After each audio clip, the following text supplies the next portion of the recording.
Saya loyal, saya orangnya setia, saya juga sangat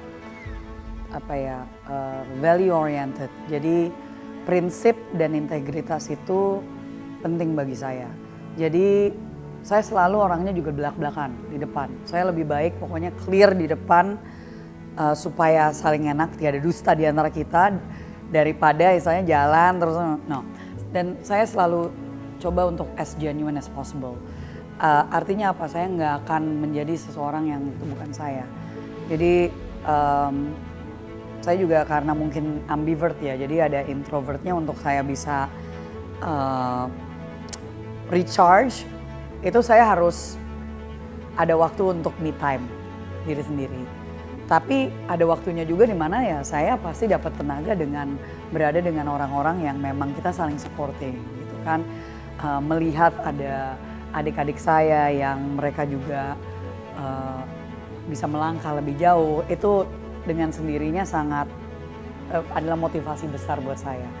Jadi apa ya, saya mungkin ya loyal, setia, memegang teguh integritas, apa adanya, belak-belakan. Saya juga berharap bisa menginspirasi adik-adik saya, teman-teman saya untuk ya yang penting apa ya, hidup ini harus berguna lah. Gitu. Bagi saya nggak ada poinnya, tidak ada maknanya hidup ini kalau kita tidak bermanfaat buat orang lain. Dan itu semua karena foundation saya adalah iman saya.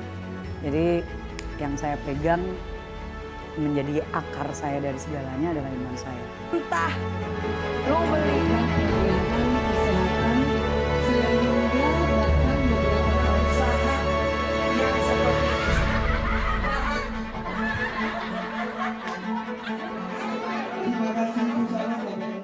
Sebenarnya bukan hal yang besar atau signifikan bagaimana, tapi karena kita ini di Indonesia, kita realitanya adalah hidup di kebanyakan budaya patriarki.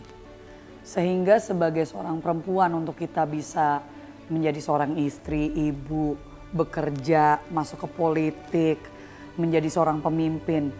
Hal-hal yang mungkin gak dianggap penting di beberapa budaya lain, tetapi di kita itu masih menjadi satu hal yang signifikan. Dan karena banyak adik-adik saya yang perempuan yang masih menghadapi budaya patriarki itu dalam kehidupan mereka sehari-hari. Jadi dengan saya do what I do, saya melakukan apa yang saya lakukan setiap hari sebagai seorang pemimpin, sebagai yaitu wakil ketua umum di sebuah partai, ketua umum di organisasi kepemudaan yang biasanya ketuanya adalah laki-laki, juga saya sebagai minoritas, sebagai non-muslim, itu adalah hal-hal yang saya harap just by being me, hanya dengan saya menjadi diri saya sendiri, sudah menjadi motivasi dan inspirasi untuk yang lainnya. Bahwa seorang perempuan bisa, bahwa seorang perempuan dengan identitas minoritas bisa. Bahkan bisa menjadi seorang istri, ibu, dan apapun yang ingin kita lakukan. Kalau kita diberikan kesempatan gitu, dan didukung. Jadi itu sebenarnya as simple as that, sesederhana itu. Karena terlalu banyak orang tua justru bahkan ibunya sendiri, karena budaya patriarki kita kan selalu mikirnya bapaknya gitu ya. Justru enggak.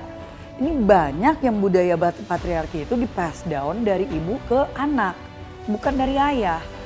Ayah mah anaknya perempuannya mau jadi apapun biasanya happy aja gitu kan. Pokoknya oh anak perempuan saya yes gitu kan. Tapi ada juga of course ada juga ayah yang misalnya udahlah kamu pokoknya emang perempuan udah tugasnya. Oke ada.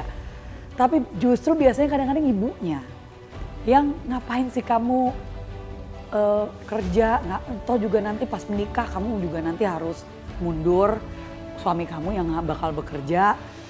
Ngapain sih kamu dapat S2, S3, nanti gak ada yang mau nikah sama kamu.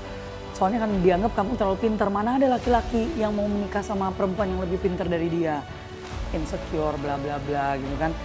Ini yang buat saya apa ya, ini dan hari sekarang pun saya masih mendengar itu. Jadi itu sih yang saya maksud dengan menginspirasi. Proses yang saya lalui dalam hidup, pertama justru sebenarnya dengan diri saya sendiri. Pertama, karena memang saya survivor untuk anxiety and major depressive disorder.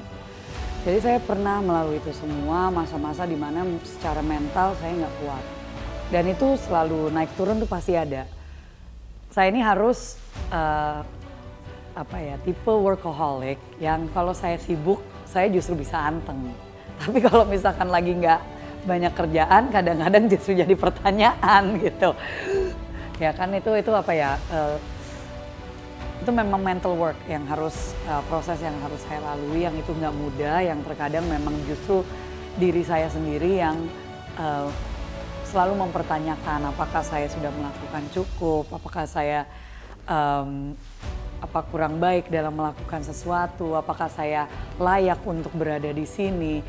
Jadi walaupun saya pernah jadi anggota DPR, saya jadi pimpinan fraksi, pimpinan di partai, bukan berarti serta-merta saya merasa saya udah bisa segalanya. Justru seringkali saya justru mempertanyakan apakah saya sudah melakukan cukup, apakah saya sudah melakukan yang terbaik.